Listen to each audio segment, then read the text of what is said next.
इस कहानी का शीर्षक है सज्जन चाचा का आंगन।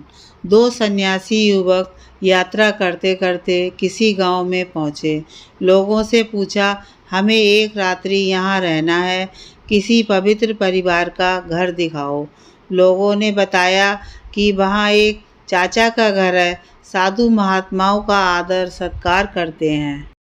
अखिल ब्रह्मांड में एक तू श्री हरि का पाठ उनका पक्का हो गया है, वहाँ आपको ठीक रहेगा। उन्होंने उन सज्जन चाचा का पता बताया। दोनों सन्यासी वहाँ चले गए। चाचा ने प्रेम से सत्कार किया, भोजन कराया और रात्रि विश्राम के लिए बिछौना बिछा दिया। रात्रि को कथा वार्ता के दौरान एक सन्यासी ने प्रश्न किया, आपने कितने तीर्थों में स्नान किया है, कितनी तीर्थ यात्रा की है? हमने तो चारों धाम की 3-3 बार यात्रा की है।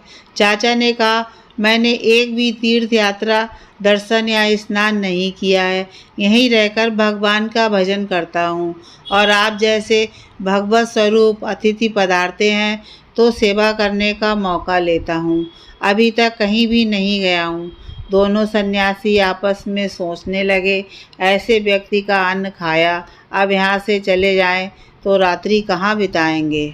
एकाएक चले जाएंगे तो उसको दुख भी होगा, तो कैसे भी करके इस विचित्र वृद्ध के यहाँ रात्रि बिता दे। जिसने एक भी तीर्थ नहीं किया उसका अन्न खा लिया, हाय आदि आदि। इस प्रकार विचारते सोने लगे, लेकिन नींद कैसे आए।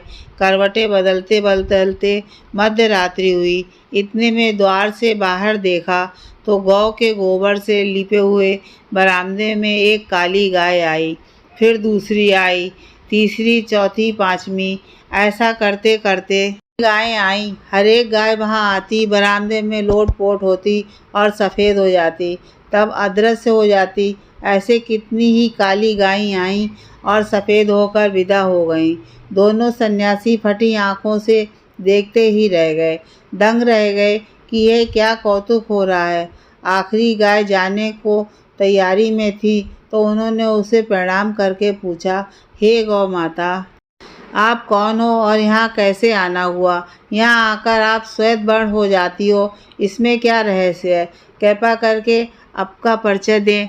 गाय बोलने लगी, हम गायों के रूप में सब तीर्थ हैं। लोग हम में गंगे हर, यमुने हर, नर्मदे हर आदि बोलकर गोता लगाते हैं। हमें अपना पाप धोकर पूर्ण आत्मा होकर जाते हैं और हम उनके पापों की कालिमा मिटाने के लिए द्वंद्व मोह से विनिर्मुक्त आत्मज्ञानी आत्मा परमात्मा में विश्रांति पाए हुए सत्पुरुषों के आंगन में आकर पवित्र हो जाते हैं। हमारा काला बदन पुनः श्वेत हो जाता है। तुम लोग जिनको अशिक्षित, गंवार, बूढ़ा समझते हो, वे बुजुर्ग तो जहाँ से तमाम विद्याएं निकलती हैं, उस आत्मदेव में विश्रांति पाए हुए आत्मवेत्ता संत हैं। तीर्थानाम च परम तीर्थम कृष्णाय महर्षाय तीर्थी कुर्वन्ति जगति गृहीतम कृष्णाय यह। हे ऋषियों, समस्त तीर्थों में बड़ा तीर्थ कृष्ण नाम है। श्री कृष्ण का उच्चारण करते हैं, वे संपूर्ण जगत को तीर्थ बना देते हैं। ऐसे आत्माराम ब्रह्मवेत्ता महापुरुष जगत को तीर्थ रूप बना देते हैं। अपनी दृष्टि से, संकल्प से, संग से जनसाधारण को उन्नत कर देते हैं। ऐसे पुरुष जहाँ ठहरते हैं उस जगह को भी तीर्थ बना देते हैं। जैन धर्म ने ऐसे पुरुषों को तीर्थकर कहा है।